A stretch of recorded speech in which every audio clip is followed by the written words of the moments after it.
Hello, everybody, and welcome to another edition of the Checkdown here on FTSN. I'm Bobby Melendez, joined by Russ Morgan. We'll soon be joined by Dave Stager, who's running a few minutes late. Family calls, but that's okay. As it looks like Russ may be frozen in time, unless he's very serious, just like his Jets, not ready for prime time. But as we wait for him to maybe bounce out and come back in, a lot to talk about. A very important week 15 coming up for the NFL, not just for teams like the Miami Dolphins, who are still alive currently in the playoff chase. They face the Houston Texans, but you got teams like the Chargers trying to secure. The Buffalo Bills lost last week. Could they win and try to stay in the chase for the number one seed? So much to discuss, so much to do. Bigger news, something we're going to discuss today once the guys pop back in. Once Russ pops back in, Dave should be in just a moment. We're going to talk Belichick to North Carolina. We're going to talk, is Shula's record safe now? Is Andy Reid possibly around the corner on that? We'll talk about a lot of things. So Russ has fallen off. We'll wait for him to come back in. Stager's tagging in. So let's get Stags in here. Dave Stager in the house. What's up, my brother? I am so sorry for being late. I was in the process of trying to get my daughter's SIM card ordered because she's getting a phone for her birthday this year. Oh, my goodness. Yeah, I believe me, I'm dreading it. Yes, sir. I don't blame you. Let's see. We'll see what's going on. I think Russ's internet may have popped off. He was talking the whole time right until I hit live, and then he froze up. And so, but that's okay. We'll wait for him to pop back in. That's fine. But Stager in the house. I just want to say, to Stager, I still love you, brother. We had fun yesterday. I really enjoyed going back and forth with you, my man. My daughter was like, "Why are you laughing so much?" Because I missed this. This is my dude, man. We're just, I put the phone down. I walked away. And I come back and I see a little thing on my Twitter, and I go, "Oh, he got it. He's back." I was like, so we had a lot of fun, but we'll go here. Let's get Russ in here. He's back. Hopefully internet is working. Yeah, like that's the thing, man. I'm not like I guess I don't have a narrative like built out. I'm just a hard numbers guy. I know it, dude. It's all good, my man. Dude, you know how it is, man. We have fun, dude, and you know who comes in here with a Jets hat of all? Like I'm saying, that's why his internet's so bad. It's bad juju, really my playing man. like Aaron Rodgers right now. That's right. I'm getting Russ, what's up, man? Can you hear us? Yeah, I don't know if it's me, but everybody's going in and out, and I didn't have this problem on Wednesday night or anything, so I don't know. Cut out the internet, the clubhouse. They're getting dial-up now, so this is what happened. Yeah, you're freezing up, man. I see Dave. Okay, so we'll try to figure out what's that deal. If anything, you just pop in and pack out. But big news in the NFL and big news in football in general this week. To many people who consider him the greatest coach of all time. I'm not one of those. I think he's in there. I don't think he's one of. But Bill Belichick. Hop off your Shula train. Whatever, bro. the Bill Belichick leaves the pros and goes to college football. This is tough to listen to for me. I don't know if it's me or not.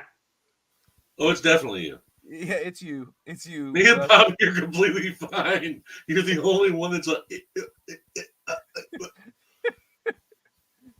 But anyway, yeah, Belichick. We're going to talk about Belichick. We're also going to talk about the playoff chase currently around the league. Teams, you got the Baltimore Ravens, the Chargers, the Broncos, all trying to stay in the 7th, 6th, and 5th seed. You got Buffalo chasing Kansas City, but now they're 2 games back. Do they have any shot at the number 1 seed?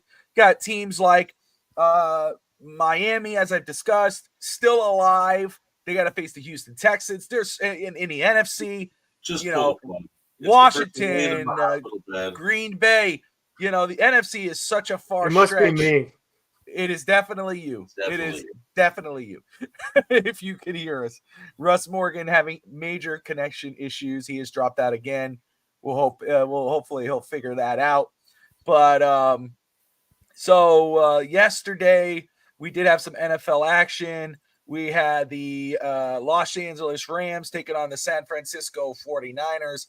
I had chosen the Rams to win. They did win, but that's not the big story. Russ was going to discuss what the big story was, and that was linebacker Devondre Campbell basically quitting on the team, refusing to play to finish the game. I'll be honest, I don't have much information on it. Stager usually in the loop. Forgive me if you don't, that's okay.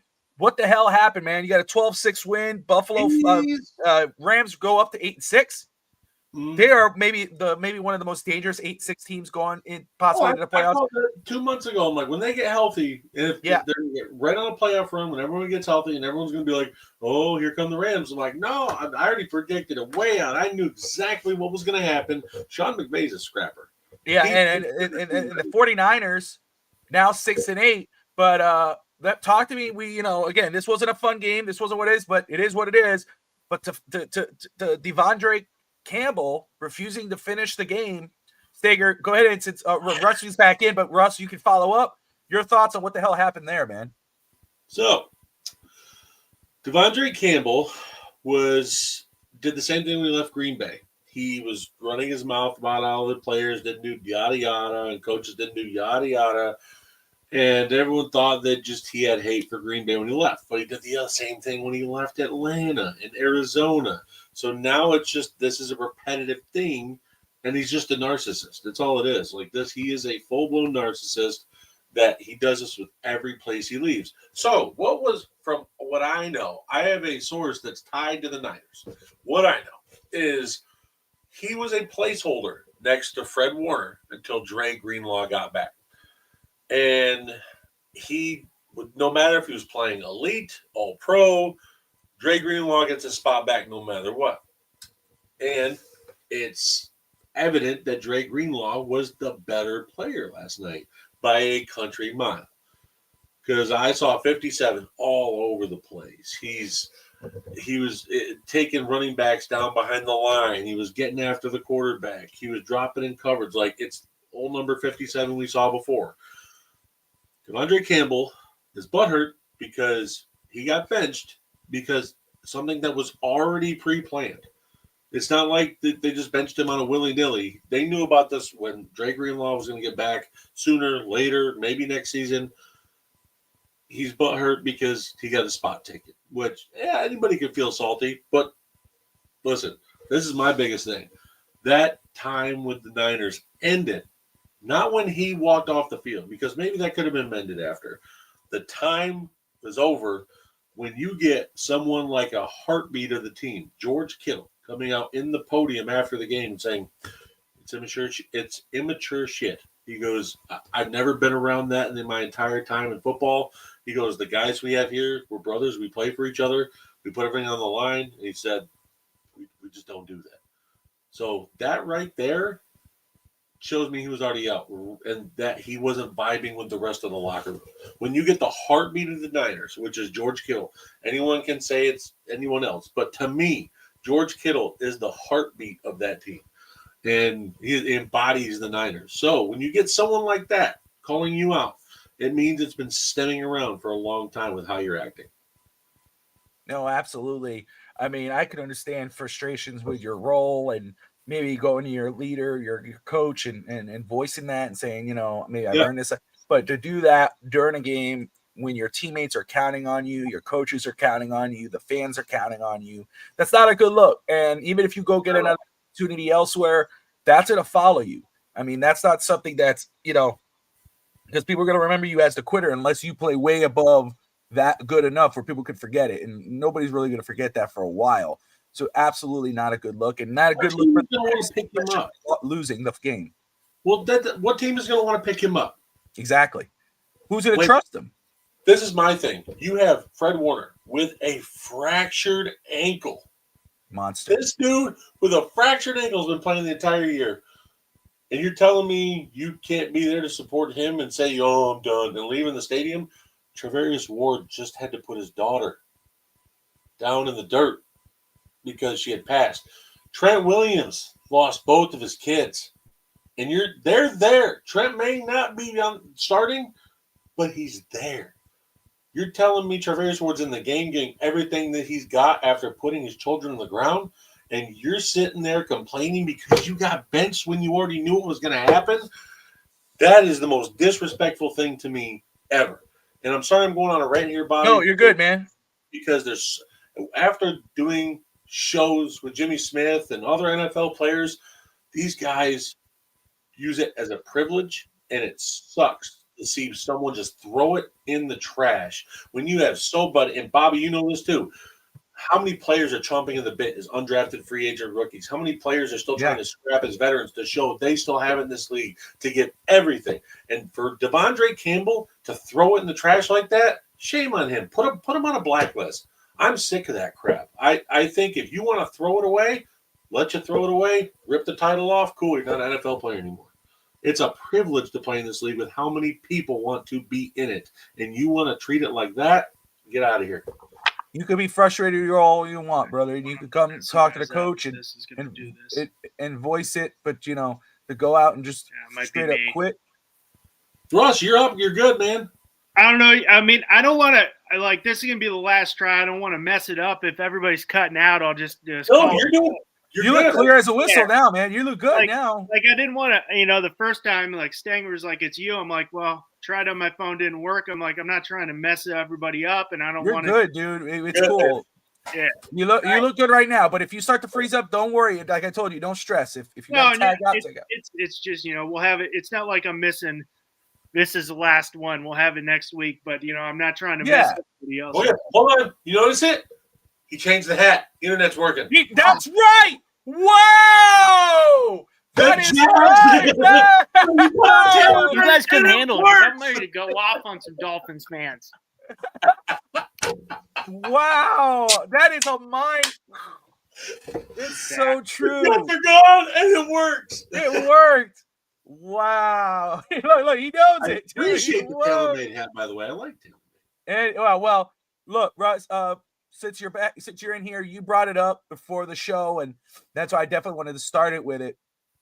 You're very quick, man. Your thoughts on the Devondre Campbell situation, who quit on the team yesterday, didn't want to finish the game, didn't want to go back in. What are your quick thoughts on it, bro?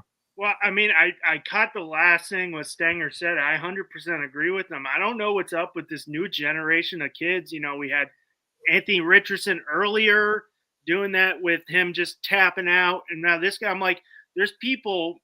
Yeah, they might not be as talented, but they're on the practice squad languishing every week to get an opportunity, living out their dreams. And you got this guy who's talented enough to get it. He's like, yeah, I'm going to quit on my team.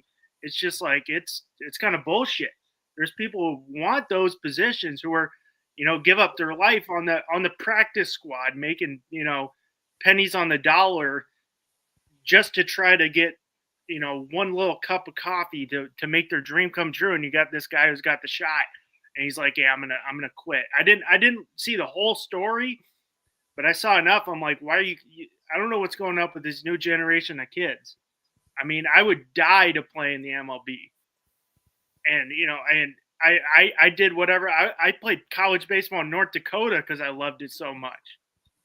Who wants to go from California to North Dakota? I'm all messed up. Oh, here we go again. Oh no, you were doing so good. Good, and then just. You're good. You're there. Oh, he's frustrated. I see you, man. I don't know if you hear us or not. Adjusting his wire TV antenna in the back. He's trying to get the right position. It's at California. I just don't know what's up with these kids, Stinger. No, I'm right there with you. Devondre, we had him on the Packers. And then after we let him go, it's like, oh, this player wasn't doing this, or he wasn't doing it. He was taking shots at the whole organization. He's going to do the same thing after he leaves to the new team. That's what he's going to do. He's going to go to a new team if some team picks him up, which I don't think it'll happen. I think he'll take shots, and he's going to be some player that goes on and does a podcast and everything else. And that's my problem, Bobby, is he's going to get other money coming in by going to do some podcast, jump on some football network, and he's going to be that big stir the pot guy because that's what he did is he walked off the field. Watch it happen. Yeah, man, it's crazy, dude. And so, anyway, Niners lose. They got drama in the locker room, how the mighty have fallen. And Niners have always beaten the Packers in the playoffs, so I'm not complaining there. that's right. It could be worse. It could be the Jets or Russ's Wi-Fi. Moving on, we go on and hey, news for any Dolphin fans who are tuning in right now. Odell Beckham Jr. cut earlier today, mutual release. Makes a lot of sense. Not surprised at all. He wasn't even the fifth option, really, or he was. It wasn't good. Jonnu Smith has come on. Jonnu Smith is your third. Devon Achane is your third option. He wasn't getting the reps that he wanted. Miami agrees to make the deal. They go ahead and cut him. He'll probably sign with some sort of contender. Obviously, get opportunities, but also to be on a contending team that could make a playoff spot. So, in 10 years ago, that would have been a big deal. Odell Beckham getting released. Yeah. Today, it is what it is. He wasn't again. I agree. I'm speaking as a fan, and Stager, you can follow up on an outside perspective. When he was signed, I thought that could have been used for another play. I think you could use that offensive line, use that defensive line. Of course, they brought in Calais Campbell, who's playing great, but that cap space, that roster spot could have gone to something more important. Either way, not a big loss. Do you agree or disagree with that being a big loss? Oh, I don't think it's going to be a big loss because, 9 catches for 55 yards for the entire year? I don't care if it's with Tua or not with Tua. If that's your numbers across the board, I mean, Tyreek Hill and Waddle we're still putting up numbers with the backup QBs, so it shouldn't be a problem for you who went and did it for a Super Bowl. So when I saw that signing, it didn't make sense because he's not that type of, how do I say it? You already got a big personality with Tyreek there. So it didn't mesh. When you get that big of too many personalities in the locker room, it just doesn't mesh well. And it didn't, I don't know. Just the Dolphins didn't make sense for him. And the same thing for him to the Dolphins. It just didn't make sense when it first happened. He obviously did not vibe with the team. I mean, he wasn't fitting in. Not saying he didn't try, but like you said, obviously he was gone for the first 4 to 5 weeks, whatever. But still, since he's come back onto a playing field, he has not been much of a factor with the Miami Dolphins. And like you said, with Tua at quarterback, you would think he would have some decent enough numbers to show some at least 30 yards a game, something like that. Yeah, but he hasn't, and that tells you a lot. So obviously, and he was supposed to be the third option on this football team. But when you got players like a Devon Achane and a Jonnu Smith who've totally taken over that third receiving spot, and Jonnu is playing at elite level right now, and should make a Pro Bowl. Odell doesn't just fit. And I don't think he's okay being a fifth guy, a fourth guy. He's going to want to have some, he's going to want to show off because he think maybe he has one more good contract or decent contract in him. Just not here in Miami. It's the Rams. That's where he wants to go back and play for. And I'm like, yeah, but he was second fiddle there. Yeah, he's third now or fourth. Bingo. Like you have not, you might be fifth. You telling me he's not going to get snaps over Cooper. He's not going to get snaps over Puka. He's not going to get snaps over Demarcus Robinson. He's had a really nice connection with Stafford, especially when Kupp and Puka went out. And then you add in Jordan Whittington. Like, he's been a nice rookie that has been solid for the Rams. Oh, and then add in the tight ends.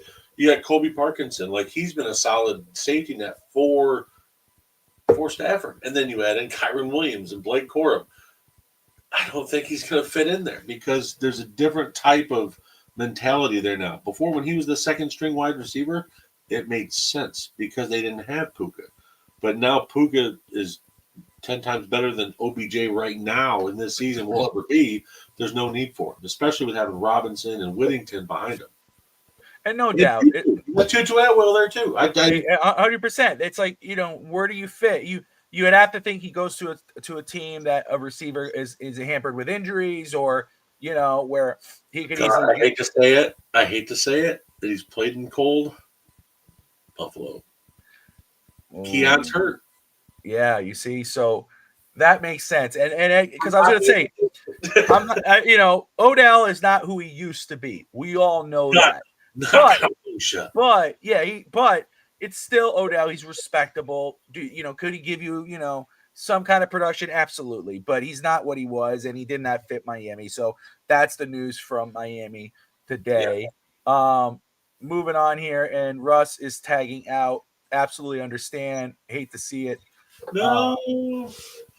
But it's understandable. Where's Ben Stanza when you need him? I'm saying. If he's watching, he will jump in quick. But he's got the comments, so I don't know. Yeah, that's okay. But he'll be on. It's okay. We don't need Evan right now. No, I don't mean it like that. Moving on. Chapel Hill Bill. The unimaginable has happened. Bill Belichick, arguably, I'll say arguably, because some people would argue it, the greatest coach of all time in the pros, has jumped to NCAA football. And I wish Russ was here to talk about it, just to talk about that impact and what it may be, but that's okay. He could talk about it next week. Dave and I totally capable of talking about this. But this is huge, not only for the pros, but for college football, especially what college football is now. Get some laundry out of the way. He goes to North Carolina. They had the press conference. NFL executive or former NFL executive Michael Lombardi, who used to work with Bill Belichick in New England, has now also joined North Carolina University as its general manager, which is just crazy to think. They say that with college football. I know, I'll start with this, Stager. I know a lot of people are like, oh, this is a different beast. You had Tom Brady, Julian Edelman, and Rob Gronkowski all saying, I just don't see it before it even happened. And a lot of people kind of say that because Bill's never been really coaching. He's never coached college. He never dealt with it.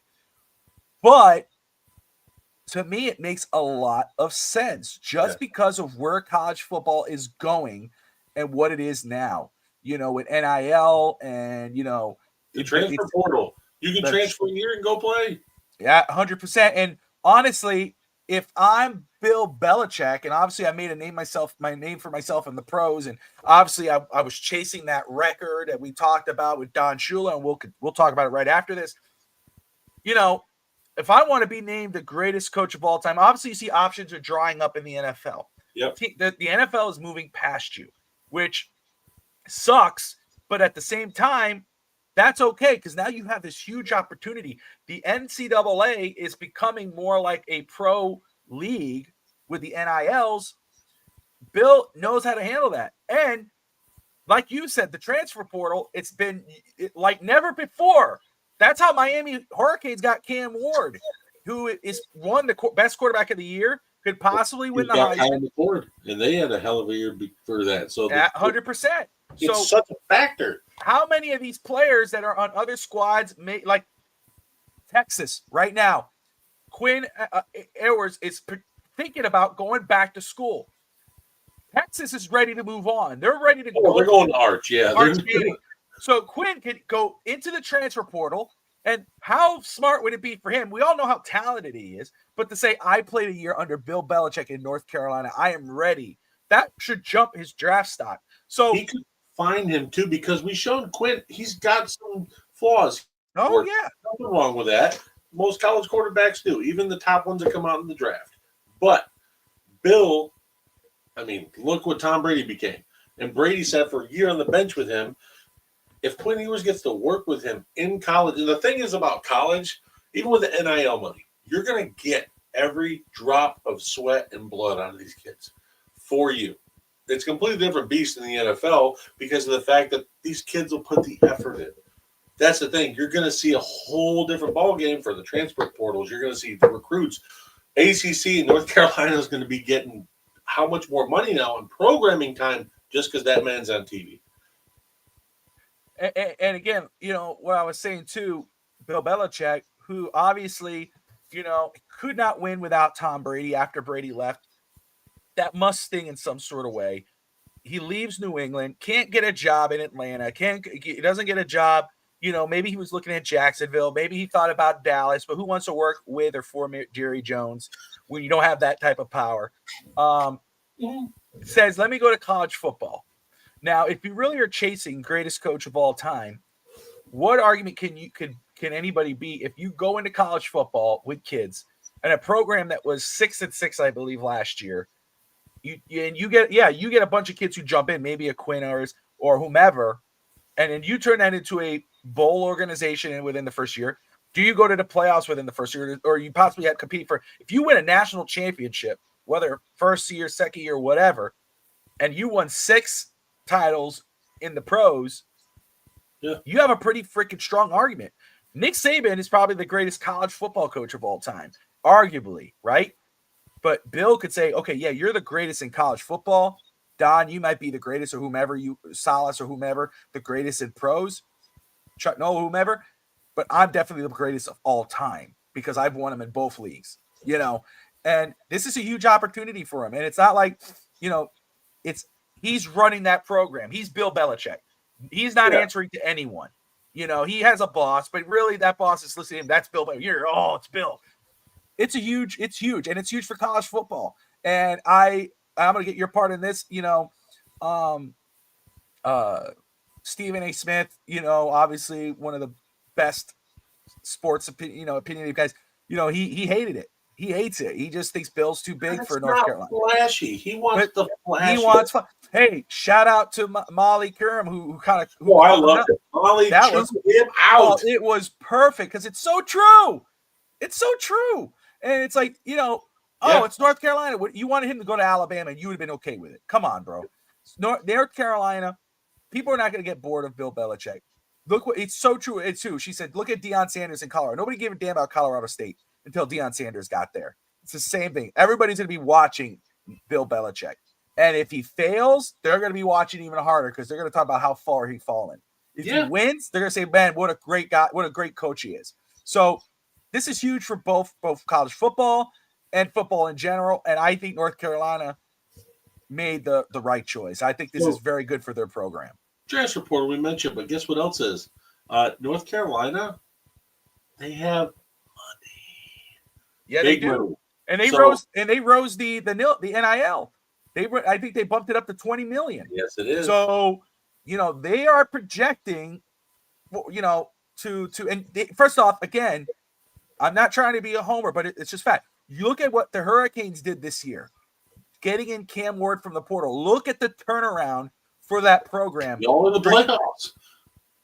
We just missed the playoffs. We're in the Pop-Tart Bowl. It was a rip off. Whatever. But I'm sorry. No, that's right. Yeah, I'm sorry. Didn't mean to rub it in. No, but think about this. First off, we're right there, but Miami, they lost Syracuse, whatever. But look at the turnaround for that program just using the transfer portal, bringing in Cam Ward. Horrible. Are you telling me that Chapel Hill, North Carolina, with Bill Belichick, it can't get a game-changing, a program-changing recruit off the transfer portal? It makes a big difference. Great May last year, too. That's what I'm saying, dude. So you're looking around, and there's a lot of good players jumping into that portal right now. And believe you me, when this move went down, there's nothing better on your resume from a kid in college going into pros to say, I played for Bill Belichick, whether you're a backup, a starter, a star. You played in a pro program, learning what it's like to play in the pros under Bill Belichick, multiple 5-time, 6-time Super Bowl champion. You're playing in a pro system. Like Bill's going to bring that to college. He's going to bring in his system that he ran in the pro. So these kids that play for him are going to be more advanced, say, compared. And I'm not crapping on Oregon. They're number 1 seed. But the offense and everything else they run isn't really pro system. Bill is probably going to run the same exact thing he ran in New England, and it's a pro-style system. It's going to be a lot of power run. He's going to have a quarterback that can hit play action, being able to kind of make plays with his feet a little bit, because that's what Tom developed into a quarterback where he kind of like jumped around the pocket a little bit, keeping plays alive. So I think it's easy to find that talent with these younger kids with his name alone. And I mean, the thing is the biggest thing about North Carolina is the education too. Like they have a really good university there for academics, and now parents will be pushing their kids saying, oh yeah, well the academics are great here, but you also get Bill Belichick, and that's a big thing. Is a lot of these college players that go in from high school and also other transfer portals, their parents are advising them, and every football dad knows Bill Belichick. Everybody. And even if you're not a fan of Bill Belichick in any, whatever, because people, he's Belichick and whatever. Trust me, if you're a parent and your kid is playing football, whether you love him or you hate him, you want your that resume to say your coach was Bill Belichick. Yeah. So it is what it is. It's huge for college football. It's going to be an interesting watch for sure. Sorry that Russ Morgan couldn't join us for this conversation. Obviously, he covers college football for Touchdown in Paradise podcast, but we'll get him next week. Moving on, let's get on to very quick. I apologize. Just talk about this. Most wins. I just want to ask this because is there anyone who could touch Don, or not touch, but is Don Shula's record for most wins as an NFL head coach safe now that Bill Belichick is out and won't be returning? How Bill far Belichick. Yeah, that's what I'm going to pull up right now. Is this? Let's see. Here we go. That'd be my next best guess. It'd be Reed. Andy Reid, I think, is the closest current coach. Maybe Peyton. Peyton won a lot too. So let's see.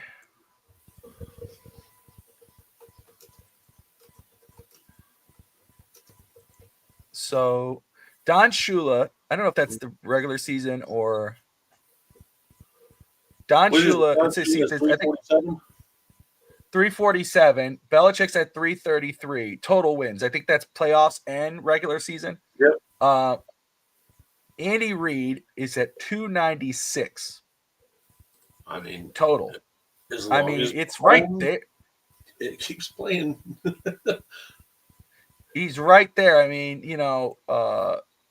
So say, let's see, what was he at? 347, and what does it read at? 297. If you talk about total wins. So 347, 297. You only stand at 50. So you take how many games are in a season? So that has to be regular. That must be playoffs and regular season. 328. I guess is the regular season win. 270 if for regular season. But still, and here's the thing Andy Reid has in his favor. The multiple Super Bowls, and he could win more. If Mahomes as his quarterback, I mean, I don't hate on Andy Reid. I'm a huge fan of Andy Reid. I could go all day about Bill Belichick and why I would not say he's the greatest. Sorry. But I mean, he's one of the great. I mean, he is a great football mind and all that. He's great to listen to if you want to learn about the game. But Andy Reid is the next big one there.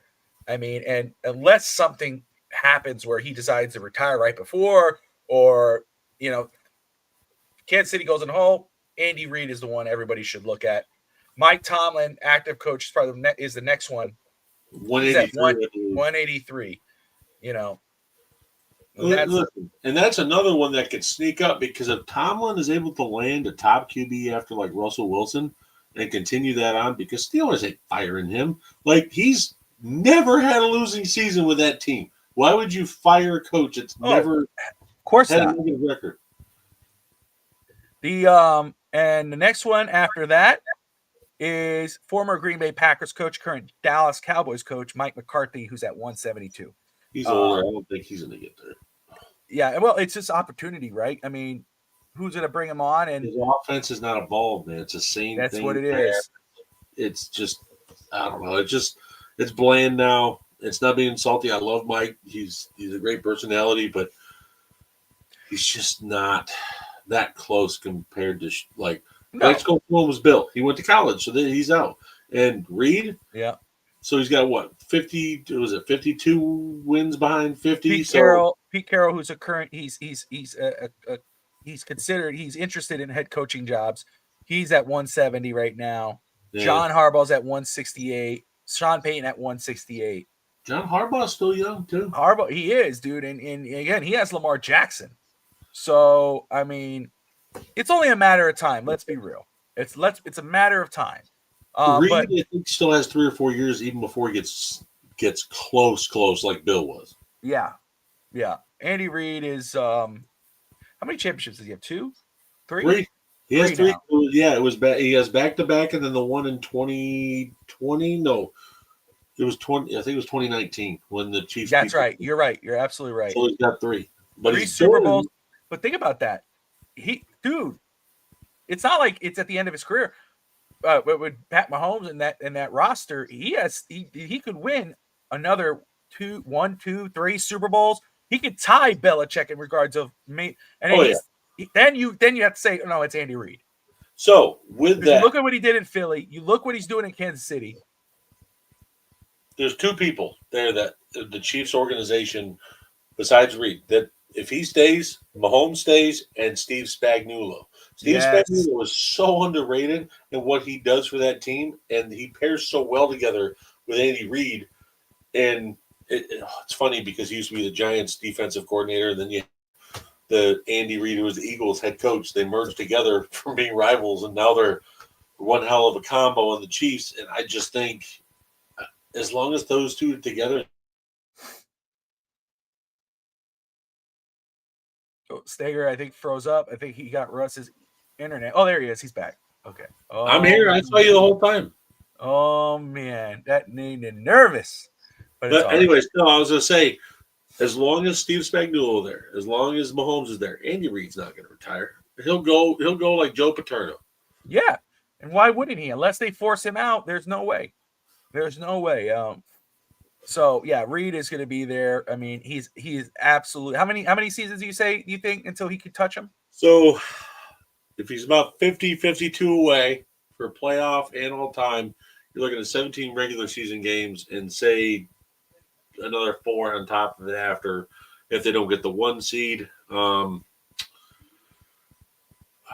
think it's going to take 3 or 4 seasons because I don't think they're going to get the 1 seed every year. Buffalo beat KC this year. Yeah. Already in the regular season, and KC's been flirting with losses these last couple weeks where the doink into the playoffs last week. Andy Reid has a golden hamburger shoved up his butt so far. It's ridiculous. I think it'll be 3, but it'll probably be 4 because the thing is the NFL sometimes injuries. Yeah. I'm with you. The league, I think it will happen, and you know what? I'd rather it be Andy Reid than Bill Belichick. You're just trying to make every line to keep Donnie's record safe. That's what it is. Damn right, bro. You're damn right. They already took Marino's. They're not taking Don. You're not taking the Dons. Marino could have ended up with so many more records if he just wasn't an ignorant, egotistical man. They did a thing the other day with him in a Vikings uniform, which could have been the case if had he. I know, dude. But imagine him with Randy Moss and Chris Carter at the tail end of his career, and whoever their running back was. Way too much. Prayers up to Randy Moss, though, man. Oh yes, prayers. I couldn't believe what I read today, man. Yeah, Randy's going to beat it. I think he will. Yeah. He's got too much determination not to lose that thing. But truly no, I was going to say, think about it. Chris Carter, Randy Moss, Dan Marino in the same locker room. That is way too much mega ego. It would never happen. It's crazy, man. It's crazy. Let's move on to a team that last year was 11-6, riding high, and it's totally crashed out. Now they're 3-10, I believe, on the season. Owner Bill Haslam, or Jimmy Haslam, excuse me, recently discussed what was going on with this team. Obviously, a lot of people were wondering, could Kevin Stefanski be on the hot seat? Could their GM, Andrew Berry, be on the hot seat? Of course, both signed extensions in 2024, at the beginning of 2024, before 2024. This is what he had said about the situation with his football team, Jimmy Haslam, the owner.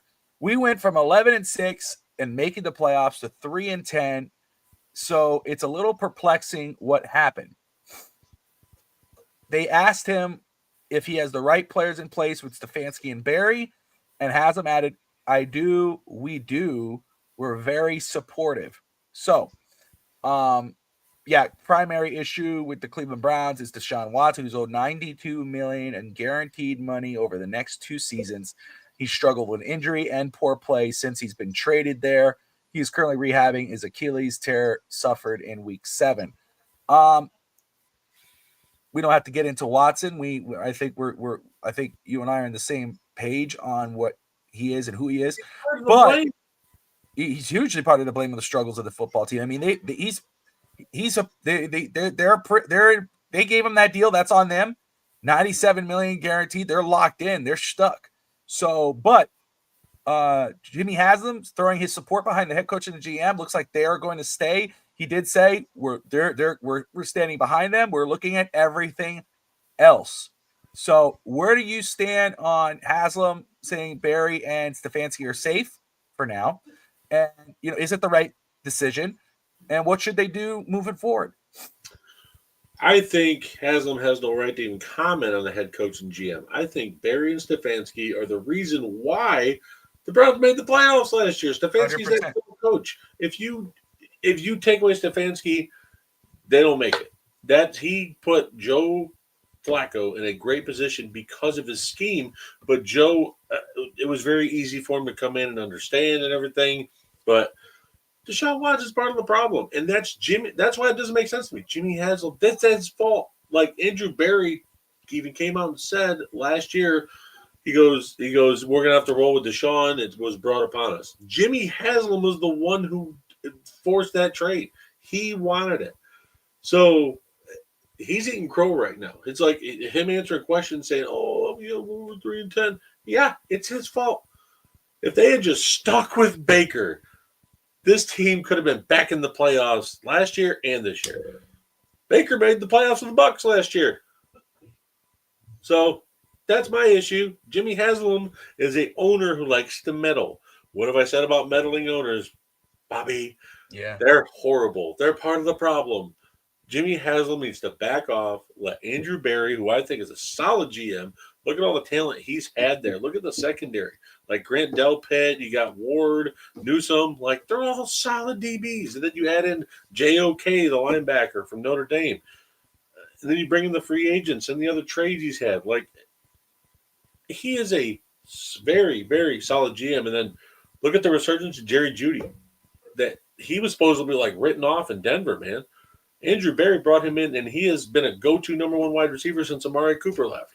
So, Andrew Barry, Ken Stefanski, no, they're good in my book. It's Jimmy Haslam the problem.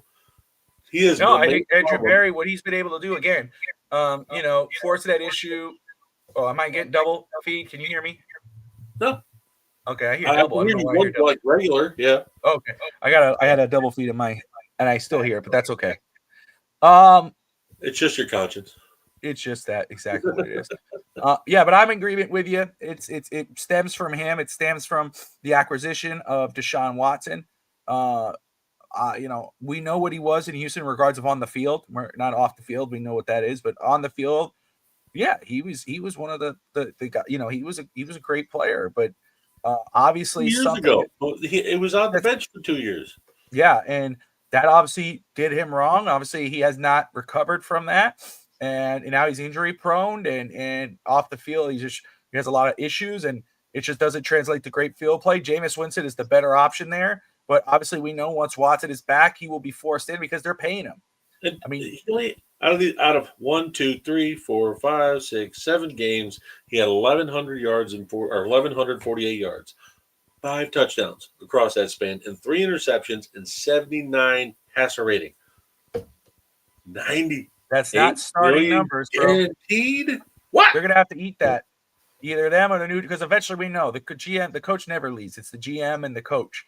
So I really hope they do not get rid of those two because they built that. They're gonna get a job just like that. They'll get a job just like that. Sorry to add on to that. I'm sick of the Deshaun and Jimmy Haslam thing because it's like Browns fans finally got a playoff win for the first time in how long? Yep. Not just a playoff win, but a game. And then you get a win on top of it. And then you rip it away just to go get a quarterback that hasn't played in 2 years for a guy that gave everything to that city. That's why I want to see Tampa Bay win. I want to see them go get a Super Bowl because of the fact to just shove it down the Browns. I hope, though, this shows other teams because you look at what happened with the Browns. You look at what happened with the New York Football Jets because the Jets as trash as what they've been this year, if you look at their trajectory with Joe Douglas and Saleh, with the young players, you have Wilson and Sauce, and you go on and on. But with that foundation they were building there, even though we knew Zach Wilson wasn't the guy, they had a solid foundation, i.e. what Cleveland was doing, minus Cleveland was a little ahead. You go all out and you go get Aaron Rodgers. You go all out and you go get a Deshaun Watson, and it destroys your football team. And, you have players you're trading now. Amari Cooper's gone. Jerry Joe. It just doesn't work. But it's different, though. With the Jets, they didn't have a quarterback before Rodgers. Zach Wilson was in. No, you're right. That's what but the only similar thing is you go all out for a guy, and and first of all, a me guy. First off, Deshaun Watson had a lot of skeletons, not even in his closet. They were coming out of the door. On the massage table. Where Aaron Rodgers, what his ego was.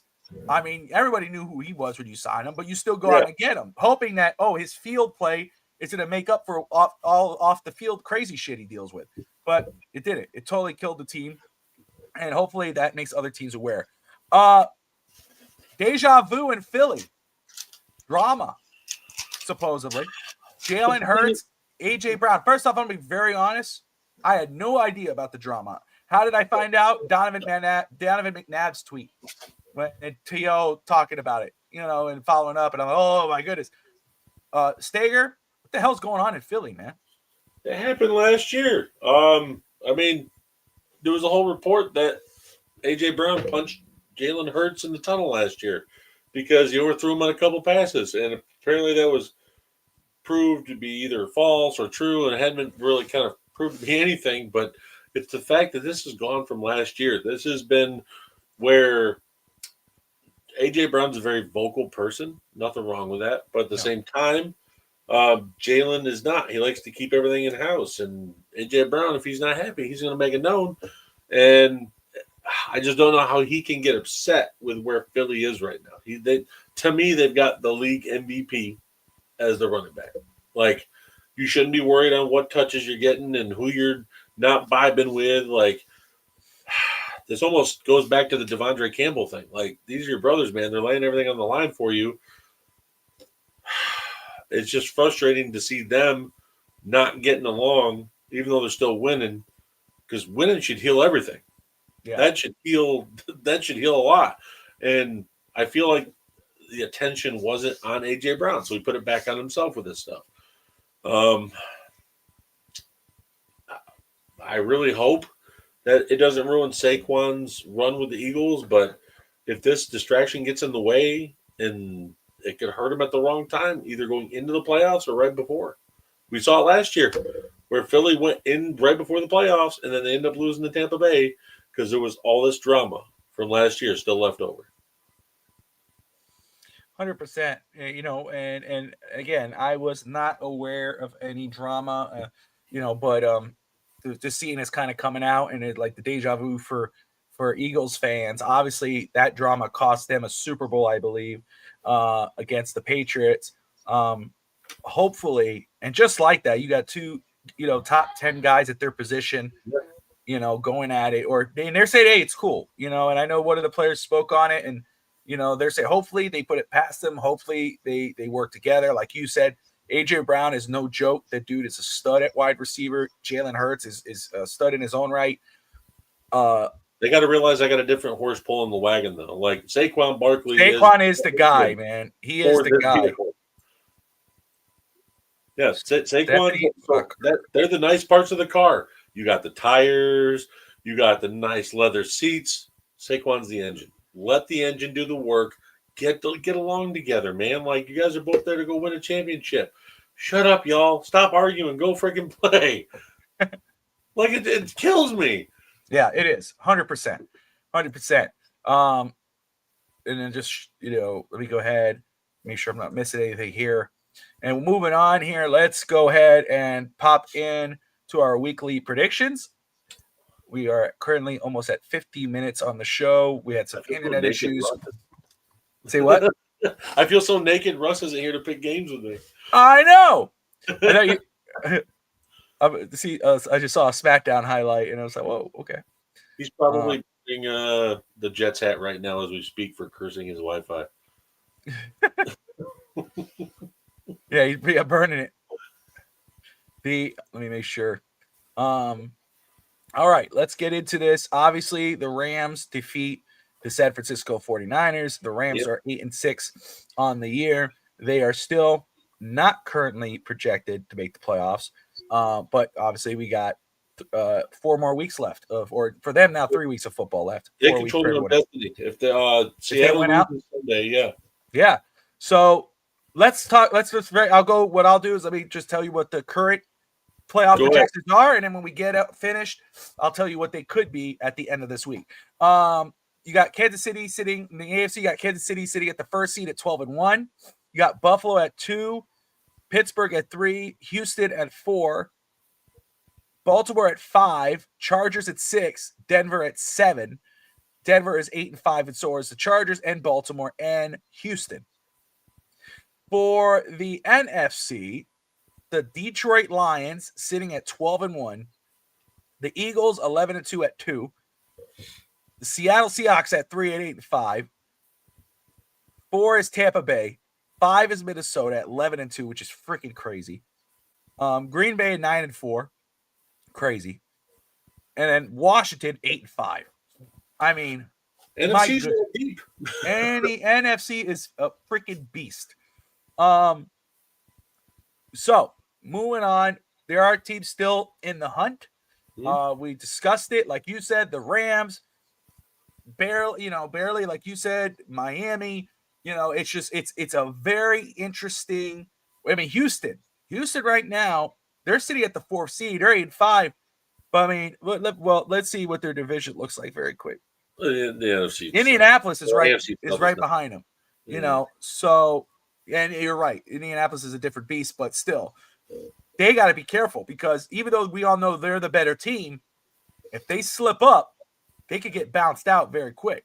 So it's with the NFC, it's like a good team is going to miss the playoffs. And the AFC, a bad team's going to make the playoff. So anyway, let's start off. Baltimore at New York Giants.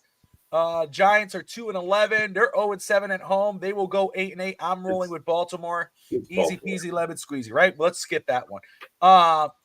You got the New York Jets in Jacksonville. Jacksonville's 2-4 at home, where the Jets are 1-6 on the road. They're the 27th best offense in football, the 32nd ranked defense in Jacksonville. This looks like it's going to be a bad game, but could be high scoring because I think Aaron Rodgers could probably go a little off there. Is Trevor Lawrence playing? Oh, I don't think he is. I thought he was going on IR. Then I'll take the Jets. Yeah, I'm going with the Jets. How'd that taste in your mouth? Yeah, they're saying season ending. So the Jets will win. Then you got the Cowboys taking on. How'd that taste in your mouth? Saying the Jets will win. Oh man, I've been making predictions all year. It's you know what I could say though? I'm okay saying Jets will win because they ain't going into the playoffs. They're eliminated. Thanks, Miami. So this is not here. How dare you? Cowboys are 4-2 on the road. They're going against Carolina, who's 2-5 at home. Dallas, Mike McCarthy will add a win to his career record, inching closer to Shula. Won't happen. But I'm rolling with the Dallas Cowboys. Do you think Carolina can pull up an upset? They have been getting so close. They are here, and I believe didn't they just knock off the Saints here recently too, if I'm not mistaken. Yeah. I think they pulled the upset. I thought they did, right? I think they pulled the upset because your guy, who I'll give you credit on, DeMarvion Overshown or whatever, what's his name? He just tore, I believe, his ACL. It was some muscle, and it's a season-ending injury. He's down. That's a big blow to that defense. And Carolina's offense has been humming lately. Guys like Adam Thielen have been stepping up big time, and I'm saying it right now. I think the Panthers pulled the upset. Dallas is vulnerable. They're still trying to scrap, but they're losing players like flies lately. And you just saw Micah Parsons leave the game early as well. Remember? There was about a minute on the clock, and they showed him crying and walking off the field because he doesn't know what else to do. He's putting in all the effort. The Cincinnati somehow still recovers the ball and has to go back out on defense again. So I think Carolina catches Dallas when they're down, and they grab a dub. There you go. Moving on. First off, shout out to everybody tuning in. We appreciate you guys. About 51 people watching live right now. YouTube, Facebook, Twitch, on Twitter, X. Appreciate you guys watching. If you're watching anywhere other than YouTube, hop on over to YouTube, hit that like button, subscribe, tune in to the Checkdown each and every week on Friday nights, 8 p.m. Eastern, with Stager, myself, and Russ Morgan talking NFL football week in, week out. Next game, we got the Washington Commanders taking on the New Orleans Saints at home. The Saints are 3-4. The Commanders are 3-3. I'm going to roll with the Commanders. The Saints are starting Jake Hayner at quarterback. Yeah, no. Cincinnati at Tennessee. I'm not even have to look at the numbers. I'm rolling with Cincinnati here. You know, then oh boy. Nah, dude, no. This I was just talking today to the president of my company, great guy, and we were talking about, obviously he calls me Tua, always, because I'm a Dolphins fan. And he does, he calls me Tua. Hey, what's up, Tua? Who you playing this week? Like, oh, okay. Some week is an insult the way he plays, so he can't call you that. He actually likes Tua, that's why. But we were talking about the Titans and how screwed up it is over there. And Will Levis, as much heart and that he has in him and whatever, it's just not working out there. I didn't like the Brian Callahan hire. I don't like it still. And I mean, it's going there. I mean, it's crazy to think how far they've fallen, 3-10 on the year. Talking about a 3-10 team, we just talked about the Cleveland Browns. They're 3-10. They're 2-4 at home. They're going to take on the Kansas City Chiefs. The Chiefs will continue their winning. They'll go 13-1. It'll be a close game, though. I think Kansas City wins by some crazy player rule or something that keeps them in the win column. But I feel like Cleveland's got a defense that can compete with them. 100%. Let's see here. Yeah. So we got, let's go on. We'll hold that one to the end there. We got Indianapolis at Denver. Denver is 4-2 at home. Indianapolis 3-4. I mean, I'm taking Denver. Bo Nix is something else. I'll tell you what, I have him in Madden, and he is just freaking stud, So, but in real life, he's a stud. So I'm rolling with Bobby's basing his prediction off man. I just won a Super Bowl with him, man. We're MVP, we're about 5 years in. I became the owner of the Dolphins. I made a trade, got him, drafted a star wide receiver. We are set. You got New England at Arizona. Arizona struggled last week. Arizona's 4-3 at home. New England's 2-5. I'm gonna go with Arizona because I feel like they're so up and down. They had a down week against Seattle, so what do they always do the following week? They go up. So I'm with you. I'm going Arizona. This is interesting. This is the game of the week. Has to be. The Buffalo Bills at the Detroit Lions. 10-3 Buffalo taking on the 12-1 Detroit Lions. The Bills are 4-3 on the road, where the Lions are 6-1. The Lions have the second best offense in football, the 10th best defense, where Buffalo's the 10th best season offense in football, 14th best defense. This should be a game. This should be a fun game. It's in the Dome. However, I think obviously Josh Allen is a stud. How do I really have it? What are you thinking? I'm going to make sure. He's been teetering the last couple of weeks, closer and closer to losses, just like Kansas City has been. The Bears almost beat them. The Packers almost beat them. And I guess I get it. Almost isn't the loss. I understand that. But the Bills are just peaking at the right time right now. And Josh Allen looks to be on a whole other level on like his decision making and what he's doing on the field. I'm taking the Bills, but I feel like it's going to come down to a last-second field goal or some team hitting that drive like 10 seconds left. It should. I do have Buffalo winning. I wanted to make sure I had that. I did a parlay, so I want to make sure I'm still with it. So sure, I have a parlay. So I do have Buffalo winning against Detroit, and I'm going to keep it that way, even though I believe in Detroit. But in a Oh, dome, no, Detroit's still an amazing team. Don't get me wrong. dude, They've been getting closer and Yeah. closer, where like teams are starting to kind of take them right till the end. And Detroit's a good team; they'll finish off teams, but at the same time, Buffalo's peaking at the right time. This is crazy. You know who the third best offense in football based? We know that it could be a little deviating. It's a long season, but you know who's the third best offense in football right now throughout the season? Can you guess?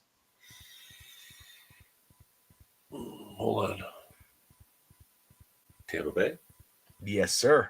The Tampa Bay Buccaneers are the third, and right now through the season, because we know. I mean, look. Obviously, you know how much I love Miami. Miami was the number one offensive football last year, but we know that came a lot from Denver. But this team right here, what Baker Mayfield has done, what this team has done this football season. I mean, they're 7-6. I get it, but still, they're 4-2 on the road. They're going against the Chargers, 8-5, who are 4-2 at home. They have the defense wins championships. That's been the saying for years. I think Tampa Bay goes to LA and beats the Chargers. Am I crazy? No, you're not sitting crazy at all. Like Baker is a grinder. That dude is going to take it out until the last second possible of every game. But the biggest thing is they got Mike Evans back last week, and he's shaking off the rust last week. So now you get him with the second week away from injury, and I feel like that's a big thing for them. Sterling Shepard has stepped up big time for them, and one of my favorites, I picked him up in fantasy kind of late round for a tight end early on. Cade Otton has been tearing it up. Yeah. That's another reason why this offense is rolling. And then you got guys like Bucky Irving and I'm running back from Q's, baby. And I love him there behind Bucky. So I think I'm not big on Rachaad White. I just think he's going to get a seat taken here soon. Eventually by Bucky. I think Bucky's just such an all-around back. Even though he's a smaller back, he's very physical. He reminds me of Pacheco, but for Tampa Bay. God, I love the Chargers, and I love Harbaugh, and I love that mentality out there. And Tampa Bay's flying to LA. Yeah, they are. Yeah, I'll take LA in the edge just because of that flight, the time difference. Todd Bowles, I don't know. He's got to show he can go on that 3-hour time difference and win. Here's another game that could possibly be the game of the week. The Philadelphia Eagles at home against the Pittsburgh Steelers. Ooh, clash in Pennsylvania. I like it. Sir. Yes, sir. I don't know what I originally chose, but I have a suspicion the Eagles are going to drop this one. I could see I think Pittsburgh could go in there and steal a win. No pun intended. Steal a win, Steelers. I got Pittsburgh, man. Pittsburgh's defense has been on another level this year for when it needs to step up and end games. I mean, look at their front seven. It's stout. And Tomlin has always had that in his career whenever Pittsburgh is there. But now they've got the back end where, like, Joey Porter Jr., like, you never hear his name. You want to know why? Because they don't throw on him. That's why. Yeah. Like, he's that good. So when you got Minkah Fitzpatrick, I'm sorry to rub a knife in the wrong wound, Bobby, but Minkah, I know Brett usually cries whenever I mention his name, so that's why. I feel like now that you mentioned the drama in Philly earlier, say Jalen misses a pass, him and Brown get into on the sidelines, and Russell Wilson has done really well. He has come in and taken on the offense, and he's hit. He doesn't. The one thing I love about Wilson, and even though I couldn't stand in the whole Mr. Unlimited crap, outside of that, I liked how he handled himself to where, like, he never really favored one guy in any offense he's been in. He's always spread the ball. Yep. And I feel like Pittsburgh, I feel like you got enough weapons there. I mean, Mike Williams, I don't know. I don't know if his career's cooked or what. Like, ever since he got traded to the Jets, it's like it hasn't I don't know what's happened. But you still have Van Jefferson, who is a very nice threat opposite of George Pickens. And then Freiermuth. like Darnell Washington. And then finally, someone who knows how to use Najee Harris and Jalen Warren. Oh my God, it's a pleasure to see those two go off again. Yeah. I think, God, I'm going to go Pittsburgh 30-27. Ooh. Yeah, Yeah. I think last second field goal because the Pittsburgh kicker is Mr. Boswell, I believe his name is.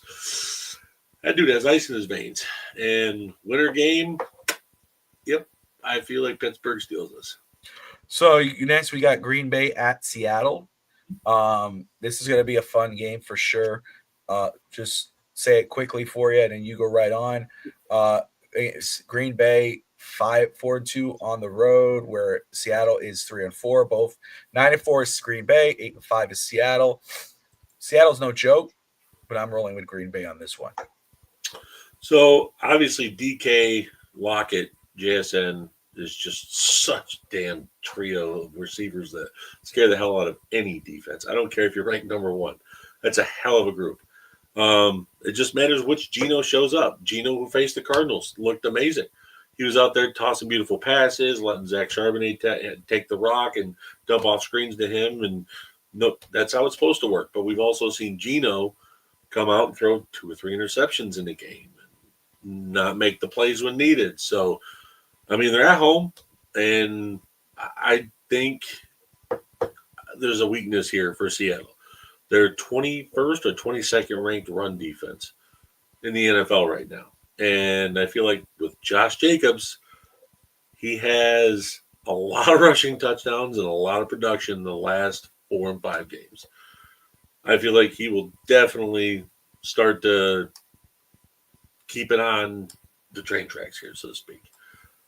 I feel like Josh Jacobs, I feel like Chris Brooks, Emmanuel Wilson.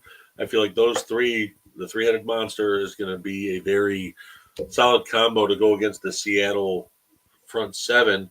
And listen, Leonard Williams is having a quiet closet defensive player of the year argument right now. He's playing amazing. And it's just the only thing is their interior defensive line isn't really cutting it when it's the run defense, and then the linebackers just they haven't been getting it done. So that's the one thing. If I'm LaFleur, 40 carries running backs. I don't even care. Just run straight up the gut, eat up the clock, get points on the board, and then get after Geno in the pass rush. But no Jerry Alexander. So yay, we're gonna have to cover DK Metcalf with Keshawn Nixon. So yeah, that's gonna be plenty of crying for me on Sunday night. But I do think Green Bay. Listen, I have thanked the gods with Brandon McManus when he got let go from Washington and he became a free agent. I was begging Green Bay to pick him up. That man has either tied or sent game-winning kicks to bring us into overtime or any other situation to win games. And compared to Anders Carlson, who we had last year, and then the other kid, I don't even remember his name because he was that bad early in the year. Brandon McManus has been such a plus and a very nice addition to and I feel like this is where his type of game. He knows the outdoors. He's played in Denver before. He's won a Super Bowl doing that. I feel like he helps get us past Seattle. I think it's going to be a close game. I think it's going to be something like 23-20, 24-22, something like that. Both defenses are ranked high, overall. Yeah. I feel like it's definitely going to be a running type of game. Seeing Zach Charbonnet go off last week against the Cardinals, I feel like it's definitely going to be a Jacob Charbonnet day. It just matters if they're going to put a little love on it. Get it? Here we got the Chicago Bears traveling to Minnesota. Bears are 0-6 on the road. They will be 0-7. Minnesota will win this game. Yeah, Minnesota wins. All right. You got the Falcons traveling to Vegas to take on the Raiders. I got the Falcons. Agree, disagree? I don't know how. Listen, I give any props to Raiders fans that are still going to the games. That's all I'm going to say, because there's nothing to go for anymore. There's nothing. And I still see silver and black fans in there. And I'm like, all right, props. Hey, dude. Shout out to the silver and black. Man. Yeah. I look forward to the day the Raiders are relevant again in the scope of the NFL. It's like the Packers. It's like the AFC North, the West. AFC West has such the Chiefs, the Raiders, the Broncos. Those are teams like I always like to see that are good. Especially the Raiders, man. You listen to music. I love listening to old NFL music from NFL films, and it's the Raiders. The Oakland Raiders. And Al Davis. It's like just win, baby. It's like those are the Raiders, man. So shout out to the Raiders, man, and to the fans especially. A clueless owner doesn't know what he's doing and selling off. Oh, no, Al Davis, not his son. Mark Davis is. Chargers too. Marty Schottenheimer back in the day, man. Marty Schottenheimer went 14-2, baby. I love Marty, man. May he rest in peace. Now to the Dolphins versus the Texans in Houston. How could I guess this was going last? Yeah. Well, because I was contemplating if I wanted to make the prediction, do I wait till pregame? Just do it now. Rip the Band-Aid off and then. Yeah, but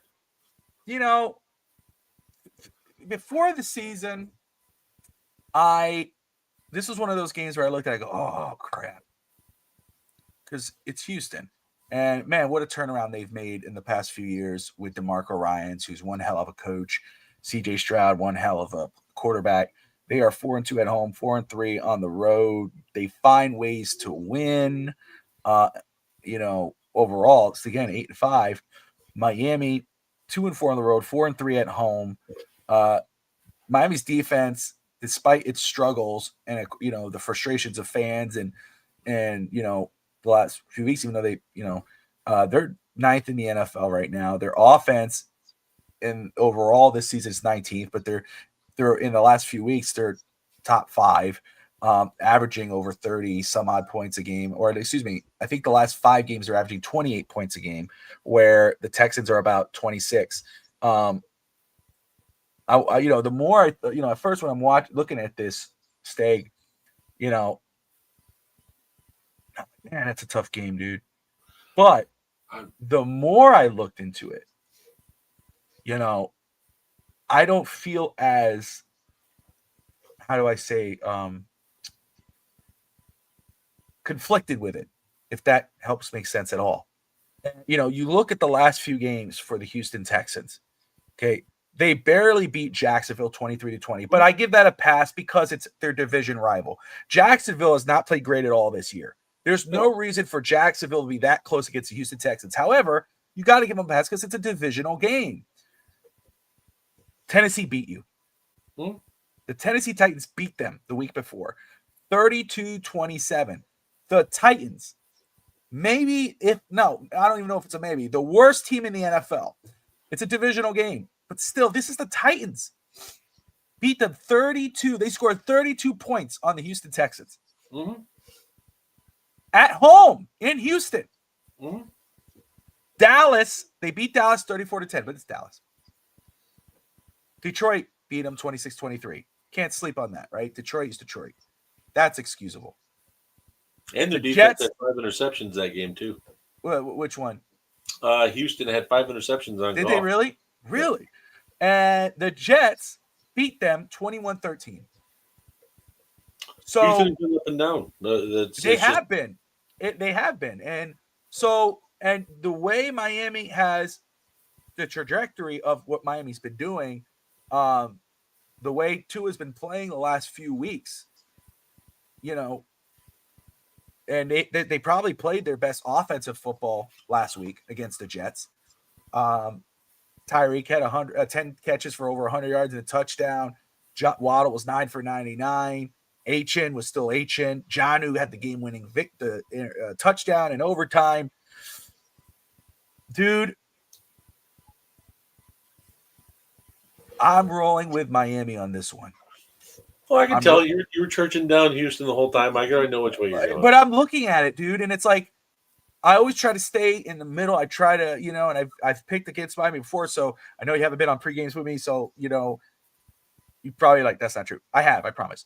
But when you lose against teams like the Titans, you barely beat the Jaguars last few weeks, and you lost against the Jets. Miami's been beating the bad teams. They lost against a very good Green Bay football team in Green Bay, under the bright lights. Miami struggling in prime time, in the cold weather. We know what that is. This is in Houston. This is a noon game, and this is in a dome. I think Miami, I'm going to say it, they win 31-27. Miami wins. I got Houston because Teron Armstead is doubtful, and they have the best pass rush in the league for pairing right now. Oof. I feel like they're going to give Tua a headache today, not today. Yeah, Sunday. Yeah, fair enough.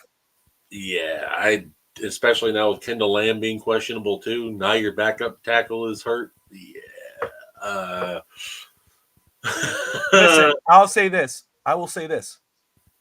Miami Tua's been playing against with a bad offensive line all year. Armstead is not the same Armstead. He's been letting guys run past him all season. He's been off and on all year. They got Patrick Paul in. He played last week. They found a way to win.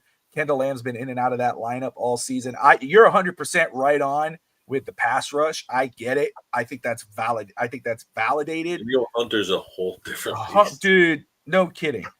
You know what I'm saying? So I hear you, and I totally get it. But, like, to me, Miami is starting Tua's obviously, he's always been good at that. People say he's always good with the quick release. He's been doing that a lot more last few weeks. He's been playing ever since he's come back. The Dolphins offense is playing its best football. He's playing great. 15 touchdowns, 1 INT, 11 touchdowns, 0 interception last few weeks. You're right. You're right on. That defensive line is no freaking joke, and it could end up they could totally Miami. This could be a 24-9, 24-10 win Houston, and Miami gets embarrassed.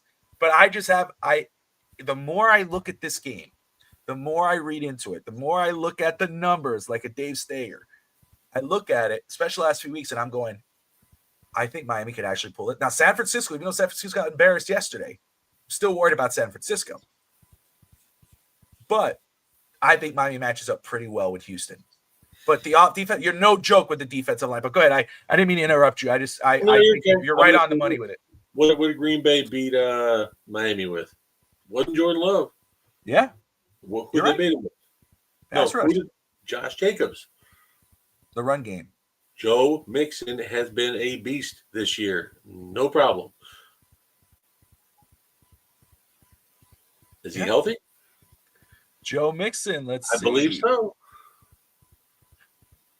Yeah, I don't see him on the injury report.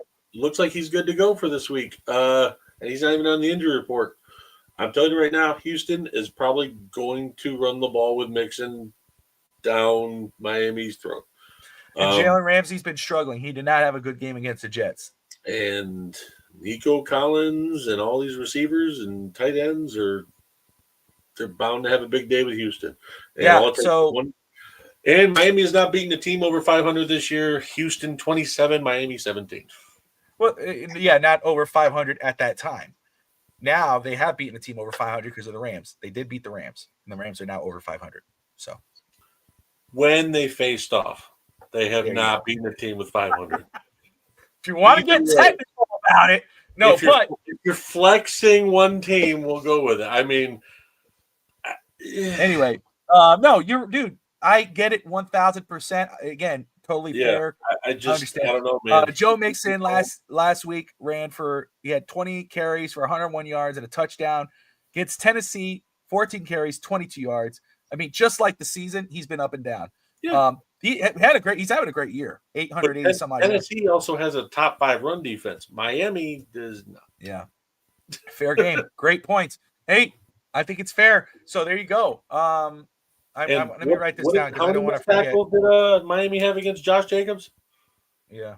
Like 20-something? Joe Mixon is even more of a physical runner than, especially when you got players who are arm tackling. Yeah.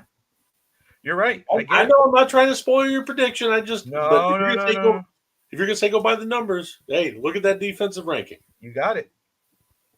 Let's see. So I had it 31-27. Hey, Fool me once, shame on me. Fool me twice, shame on you. Fool me 3 times, I'm an idiot. I'm going to be an idiot. I'm going to let Miami fool me one more time this season. Don't do it.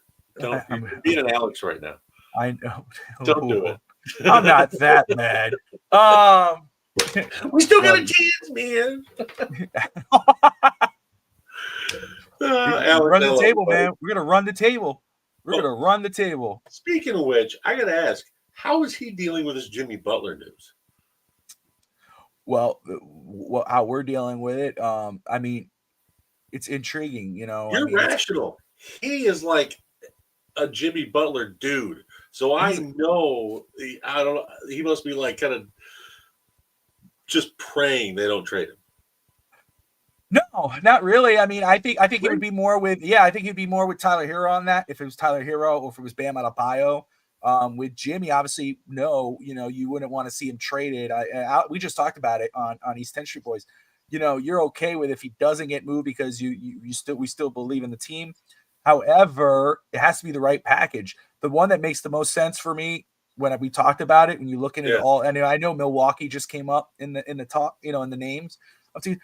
Golden State makes the most sense for Golden State and also for Miami. If you look at the package, if you could come away with a Kuminga and or a Wiggins, and you know you got a Fulton, and then you can add a couple picks. Wiggins and Bam would be nasty down low.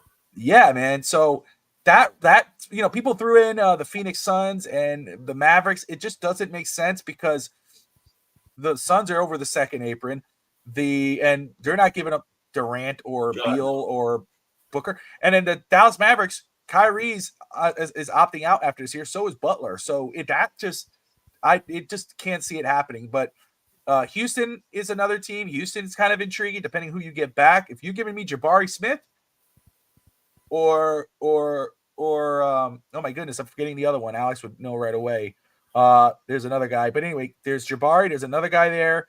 And then there's Green. If you're talking about one of those guys, I'm cooking with bacon grease. You know, that's the future, and you're building with But to me, even if you don't move them, you got a team that right now the East is not strong. It's just like, you know, there'll be teams that Miami right now is currently between the 5th and the 3rd seed. They're like 1 game back from the 3rd seed.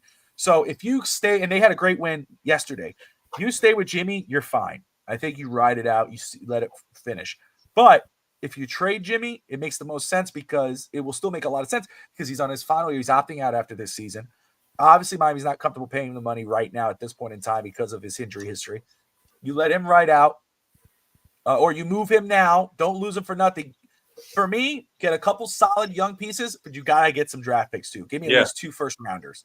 That way I could build around around Bam, Tyler, Jaime, and so forth. So Alex is the same as me when it comes to like, we hate to see it happen, but it has to be for the right package. You're not going to get a player of equal value. You're not going to get a player of better value. People have to let that shit go. Let's just be real. You know, it's the same thing with people are like, oh, you know, we're going to get Dame Lillard or we're going to get this guy. We're going to get Antetokounmpo. Well, let's put Tyler Hero. Tyler Hero, first of all, is playing one hell of a season, dude. Tyler Hero's on fire. I just don't think Dame is leaving Milwaukee, especially with how he's been playing. No, and I'm not saying that. What I'm saying is all season, or a couple seasons with the Heat fans, you know, a lot of them, you know, anytime there's a great player, you're like, we could get him. Let's put in Tyler. And here's the problem. You're not going to get player of equal value because the league, maybe now they do with Tyler, but they don't view those guys as that way. So if you're going to trade a Jimmy, get some young, solid pieces that could play and help you win now, but also get some draft picks. We don't hate it. We don't hate it, but we want to see, because we all love Jimmy. We really do. Yeah. Jimmy has been fun. He fits the culture. He fits Miami. We'd hate to see him go, but if he is, do it for the right move. Just, you know, and again, dude, you just, like you were saying, Andrew Wiggins with Bam Adebayo. I think Andrew and Kuminga, you know, those guys with a couple draft picks. And for Golden State, they miss Clay. Obviously, Jimmy Butler is not Clay in regards of threes, but Jimmy's a better player than Clay right now overall. And Steph Curry needs that, especially with where they are in the East, and they're right there. So Steph needs someone to take pressure off him, and Jimmy's 100%. That guy. He'll carry, no problem. Absolutely. But, I mean, then that's the thing. You give Pat Riley and Eric Spoelstra a couple extra picks plus the talent they get in the trade. That's just money. No, you're absolutely right. But I'm sorry to deviate off of basketball. No. It's the football show. It's all right. We talk about me and you, we talk about anything, man. We're FTSN. We're a sports network, bro. Speaking of wrestling, when you said it earlier, Roman Reigns has apparently challenged Sikoa to a one-on-one match on the Netflix opening Raw episode. Ooh. It looks like what I'm reading now. Apparently, rumors are it might be for Bloodline Ulafalu beats. Oh, see, that's going to make it more important. I actually saw that WWE is coming to Nashville in January, I believe, or February. Just go. I know, dude. It's the Netflix era. John Cena's retirement tour. And I talk about wrestling very quick before you head off. I'm going to get dinner in a second. I was just getting alerted. We have No Holds Barred tomorrow afternoon at 5 p.m. Eastern time, a special time zone, because Saturday night main event is tomorrow. Yes, it is. And so, you got, I don't know if there's any matches that's been added, but here are the 5 matches right now. You have the undisputed WWE Championship with Cody Rhodes versus Kevin Owens. I think something's going to happen there. You got the Women's World Championship, Liv Morgan and Io Sky. You have the World Heavyweight title with Gunther Balor and Damian Priest. Man, Damian Priest is my dog, man. I love Damian. I just think Gunther is a solid champion, and I feel like he gains. I just think he's staling out, dude. He was better with the IC title. I don't know what. Well, that's the thing. They're not getting enough talent in from other stars, so they have to keep using Balor. Oh, okay, Priest. And I'm not saying that can't work, but Gunther needs new people. Now, when you bring the bloodline, the OG bloodline, to Raw, Roman versus Gunther has a totally different feel to it. John Cena versus Gunther puts a whole different range to it. So John Cena, Roman Reigns, and Gunther triple threat match. And then you got so this is probably where we're figuring out right now. I'll have to look it up and see what maybe if you see Braun Strowman's back too. He just came back tonight. Saw that he squashed Carmelo Hayes. You got the Women's United States title match on the line. It's Bayley or Chelsea versus Minchin or Tiffany Stratton. I don't know what that match is. I you know what though? I think it's gonna be Chelsea versus Tiffany Stratton, and I'm rolling with Chelsea Green, man. If it's Chelsea all the way. She needs a belt. Chelsea and Tiffany. They're the new age of divas, and they're awesome, man. They are awesome. And TNA wrestling, Tessa Blanchard just attacked Jordan Grace at TNA. I don't watch TNA. I know. I used to. That's actually what I used to do. Oh, wait, hold on, I gotta see it. Now, Drew versus Sammy is an interesting main event match tomorrow night. I really am looking forward to that. Yep. You're muted. Oh, there you go. I thought you were muted for a second. No, the Sammy versus Drew, I'm really looking forward to. Absolutely. No, that's going to be a hard hitting. That might steal the show. Because Drew just took out Jimmy Uso tonight. Yeah, I saw that. And Jacob Fatu, it looks like he attacked. What's his face? I don't know if that's a wrestler, but. Yeah. Yeah. I can't believe I'm forgetting his name right now. LA Knight. Thank you. My head. Really? Fatu? They had Fatu going after LA Knight? Yeah, he's attacking people, man. They keep attacking LA Knight. That's okay. So that's so weird, though. Like, why would you, unless they're going after his singles career, which I would love because Jacob Fatu is a freaking star. I love Jacob Fatu. But the thing is why have him break away to go after LA Knight when LA Knight just lost the United States Championship? And it's like, it's crazy, man. It's crazy. But hey, talk about it more tomorrow on No Holds Barred. Will be me and Josh Kimmel. Stager hopefully pops up in the comments. We need to get Stager. I'm gonna harass Kimmel. There you go. Love it, man. So I got dinner. I smell it. I've been notified, but what is it? I don't know. I think it's chicken. Okay. What a broad answer. What is it, like chicken Alfredo? Is it fried chicken? You got it. Come on. Fried chicken legs. Chicken legs. Fried chicken legs. Okay. Look, I can't. That to me that stays. Tear that shit off the bone. Sorry. You better eat the bone.